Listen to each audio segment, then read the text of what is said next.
अध्यात्म विज्ञान कोई धर्म या संप्रदाय नहीं है, ये स्पिरिचुअल साइंस है जो कुदरत के कानून पर आधारित है। ये विज्ञान पूरे ब्रह्मांड के सभी रहस्यों को उजागर करता है और जीवन के सभी पहलुओं को समझने के लिए एक नई दृष्टि देता है।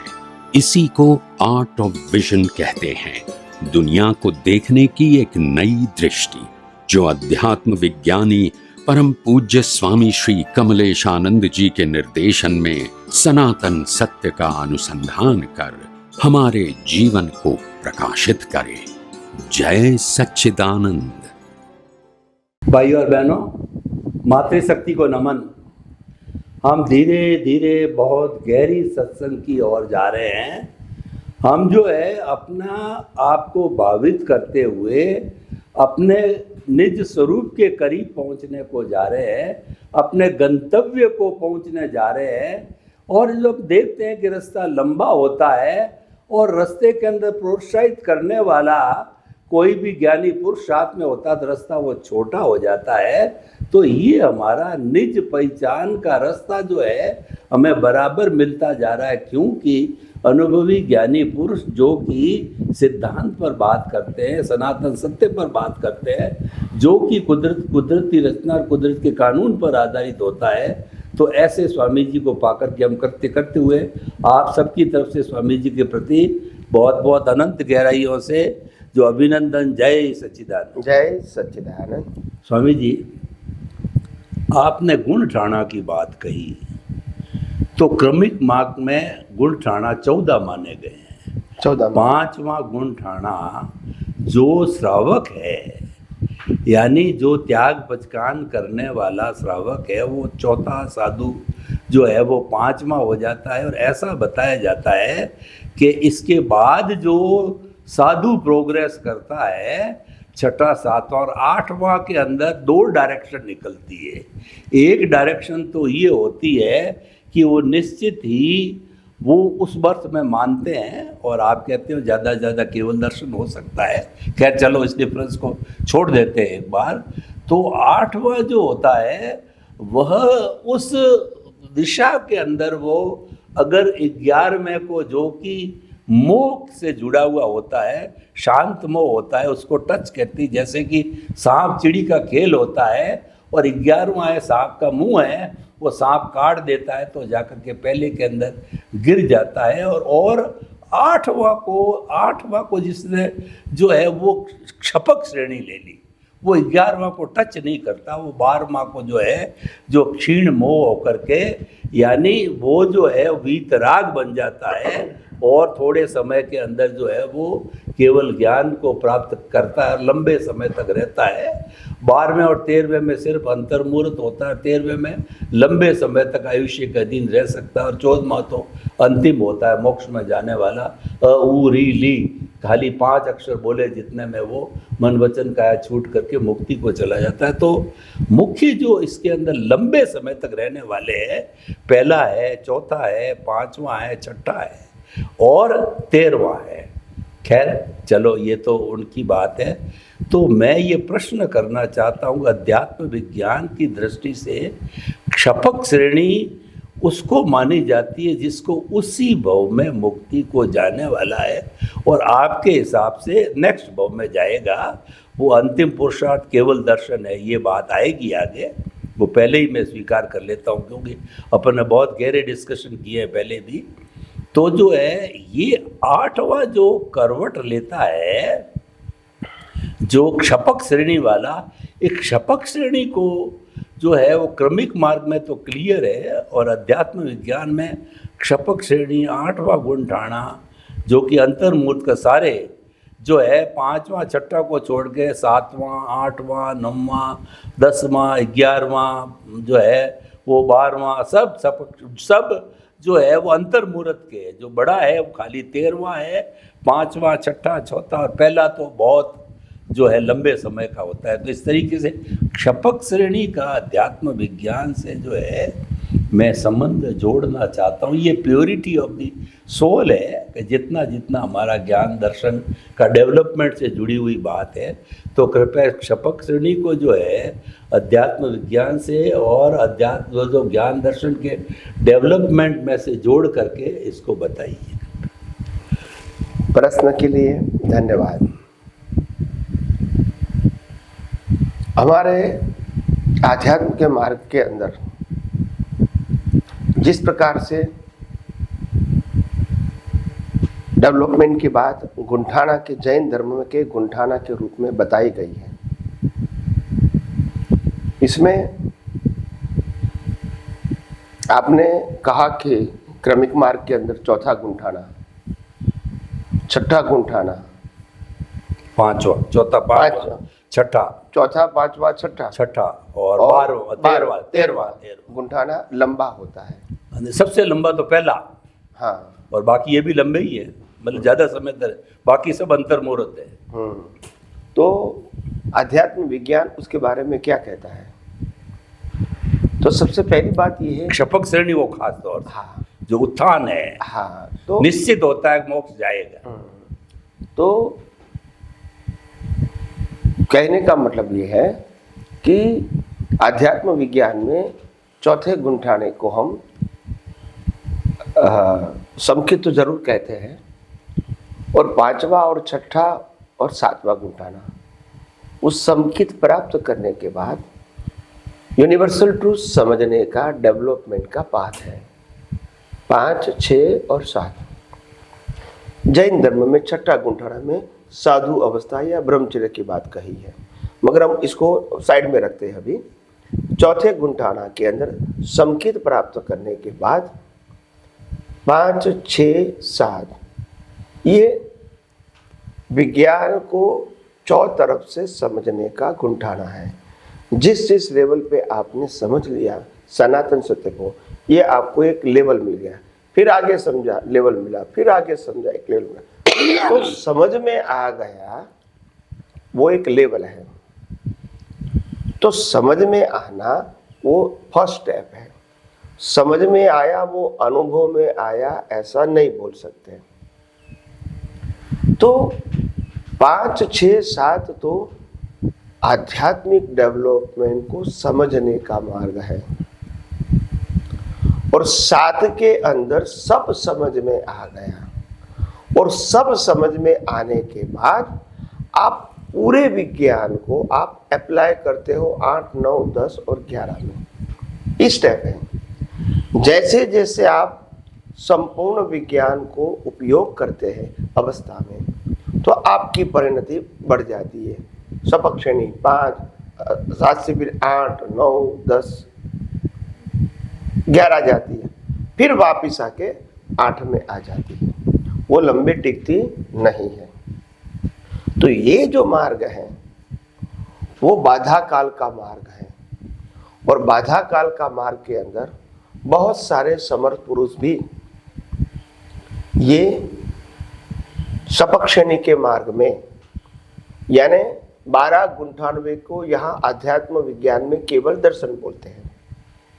तो केवल दर्शन होने से पहले आध्यात्म विज्ञान में क्योंकि समझ है मगर अनुभव नहीं है, इसीलिए वो कर्म बंद कर सकता है। और कर्म बंद करने के बाद अगर वो 11 क्रॉस करके 12 में चला जाता है, तो अभी केवल दर्शन तो हो गया, मगर 11वें तक वो कर्म बांध सकता है, और कर्मों की भुगतान भी उनको करनी पड़ती है। मगर ये कर्म बंध जो होगा वो मनुष्य भव के अलावा भव का होगा। जैसे पशुओं में भी हो सकती है, देवलोक भी हो सकती है, नरकलोक भी हो सकती है। मगर 12वें गुंठाने के बाद एक ही मनुष्य भव बाकी रहता है। तो 12वें गुंठाने आने से पहले जो कुछ भी कर्म बंद हुआ 8 से 11 तक, शपक श्रेणी का मतलब होता है अप्स एंड डाउन्स। ऐसा नहीं जाता है, डाउन भी आता है, मगर कब कहाँ स्टॉप हो जाता है? 7th में। यानी समझ तो पूरी है, एप्लीकेशन में हम फेल हो गए। 48 मिनट की जागृति रहनी चाहिए, उसमें से 5, 10, 15, 20, 25, 30, 35, 45 मिनट तक रही, फिर विक्षेप आ गया, फिर हम आ गए 7वें ऊपर, क्योंकि 7 तो संपूर्ण डेवलपमेंट है, बाकी तो एप्लीकेशन है। तो एप्लीकेशन में वहां तक पहुंचे, आपने 11वां क्रॉस नहीं किया। क्यों नहीं किया? क्योंकि 48 मिनट जागृति नहीं रही बस, और जागृति नहीं रही तो कर्म बंद भी हुआ, पैरेलल, दोनों बात साथ में समझना। यहां जागृति नहीं तो यहां कर्म बंद हो गया, तो ये बात है। और इसीलिए जागृति न रहने से कर्म बंद हो गया। उसके बाद सेम बर्थ में मैं 12 पे पहुंच गया, फिर भी जब जागृति नहीं रही तब जो कर्म बंद हुआ उसके आधार से मेरे को मनुष्य भव के अलावा भी भव मिलता है, और लास्ट में मनुष्य भव मिलेगा तब मैं माता के गर्भ में से स्पष्ट वेदन करके केवल ज्ञान प्राप्त करके निर्वाण को प्राप्त करूंगा। मगर लास्ट मनुष्य भव में पुरुषार्थ नहीं रहेगा, क्योंकि उसके अगले मनुष्य भव में ही आपने केवल दर्शन प्राप्त किया है। इन बिटवीन जितने भी भाव बने हैं वो खत्म करने पड़ेंगे, मगर वहाँ जागृति पुरुषार्थ की जरूरत नहीं है, और लास्ट मनुष्य भाव में भी नहीं है। तो इसीलिए अध्यात्म विज्ञान ये कहता है कि अगर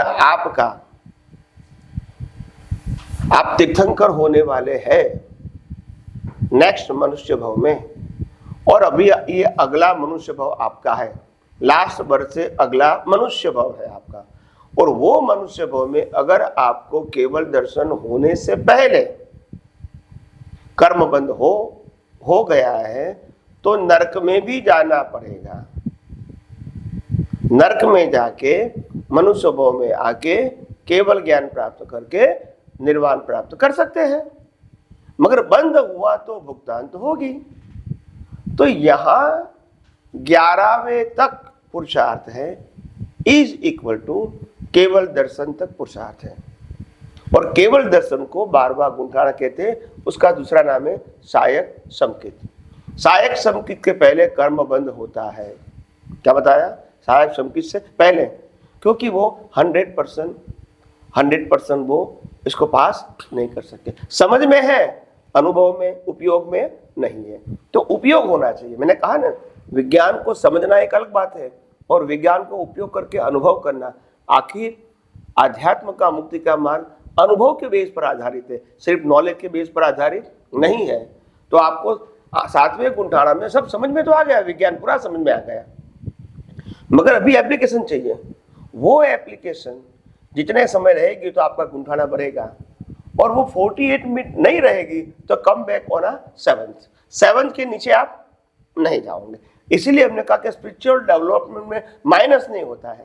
क्या नहीं होता है? माइनस नहीं। तो 7वें गुंठान में आपका स्पिरिचुअल डेवलपमेंट हो गया, सब समझ में आ गया, एप्लीकेशन बाकी रहा, और वो एप्लीकेशन में 48 मिनट रहना चाहिए। क्या बताया? 48। और वो 48 मिनट वो सपक श्रेणी है।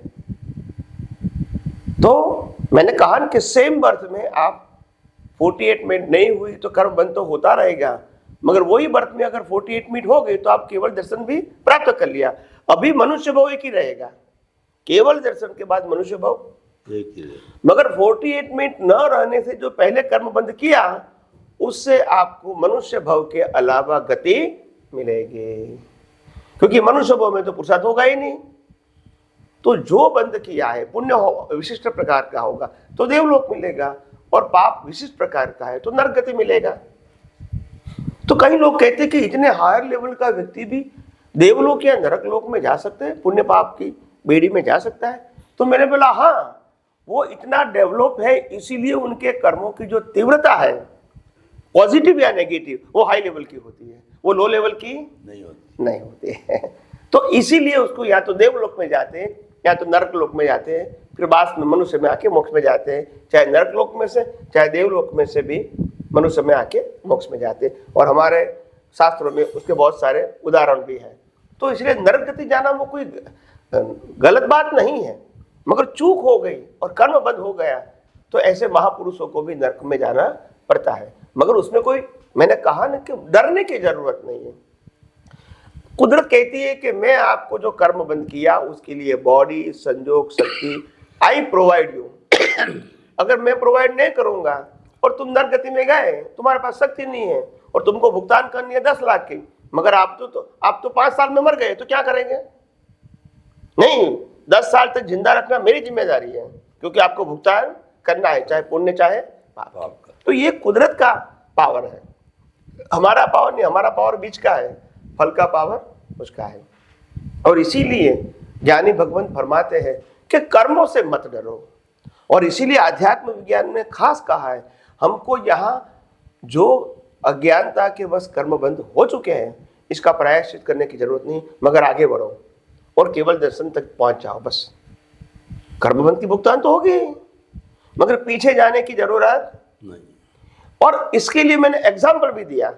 अगर रामकृष्ण महावीर ने जो लास्ट बर्थ में कर्मों की भुगतान किया था, अगर उसका प्रायश्चित अगले अवतार में कर दिया होता तो भुगतान नहीं आती। मगर समर्थ पुरुष कभी पीछे जाते हैं, वो आगे ही बढ़ते हैं, और आगे बढ़ के अज्ञान को क्या कर दिया? जीरो। तो अभी नए कर्म नहीं बनेंगे, वो तो कंप्लीट हो गए।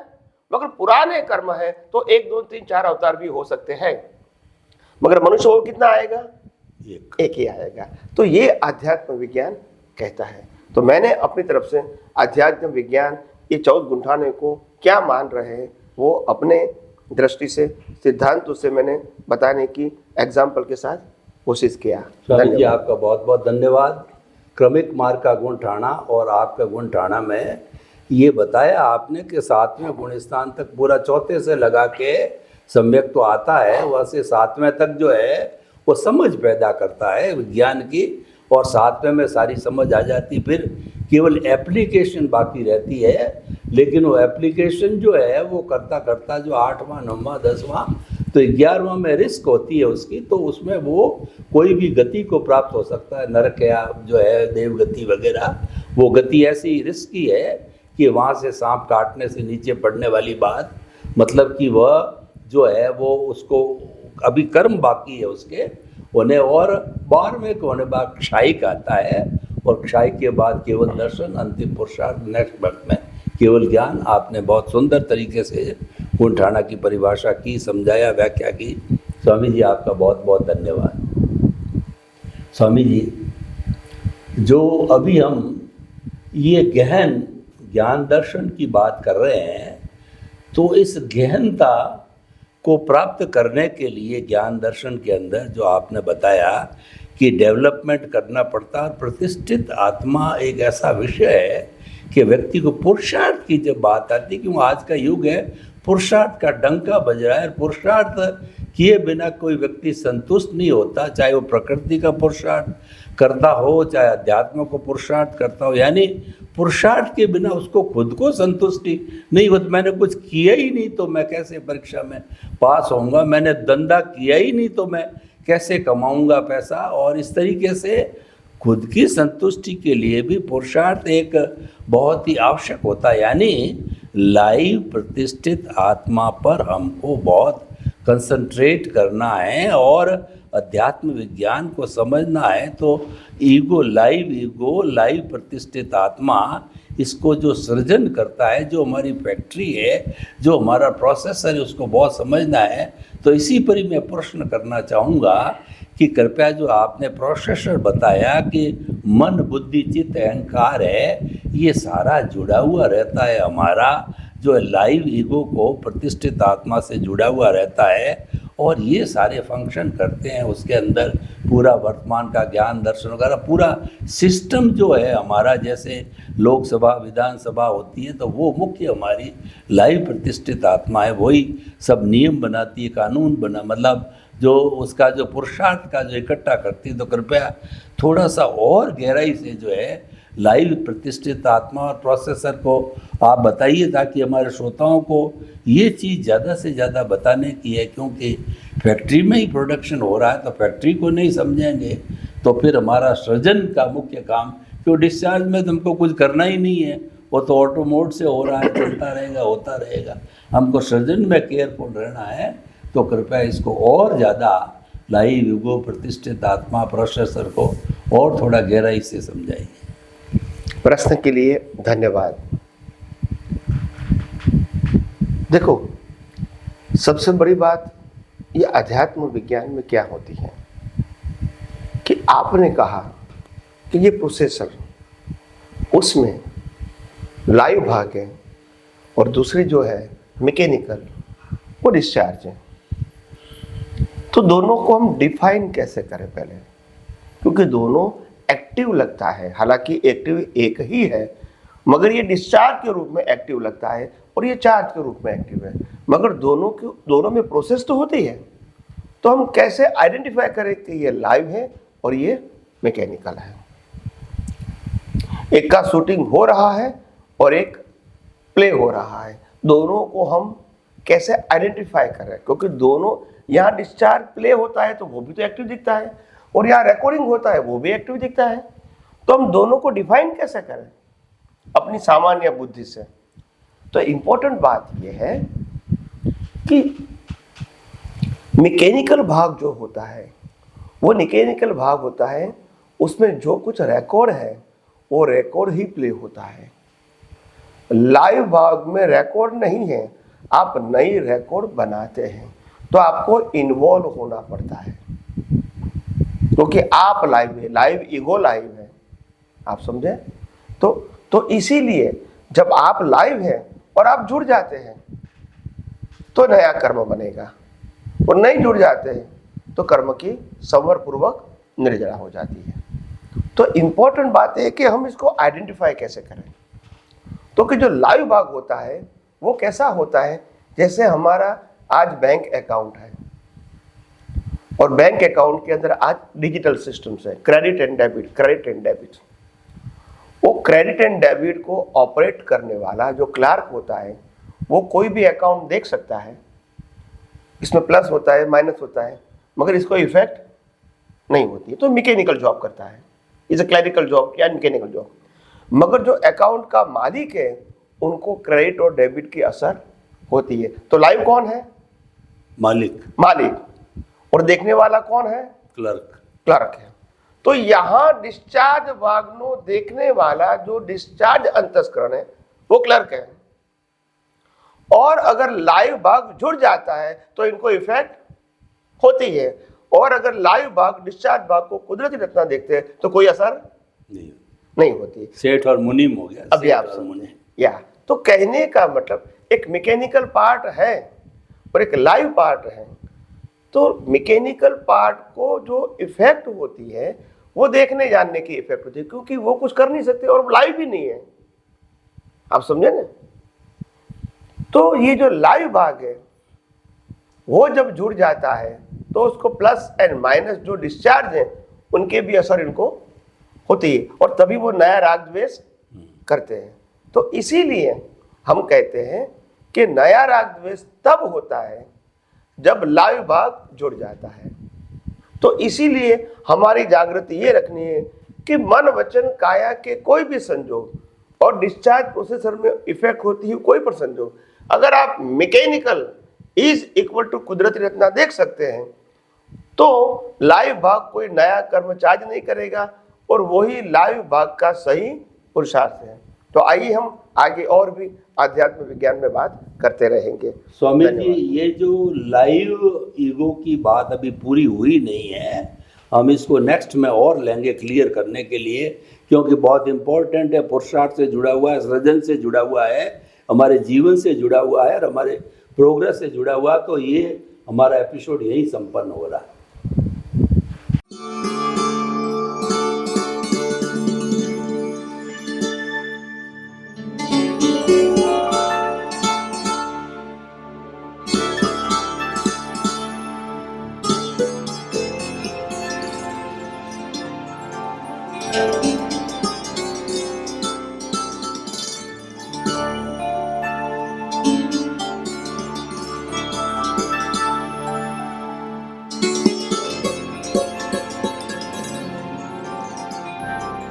Thank you.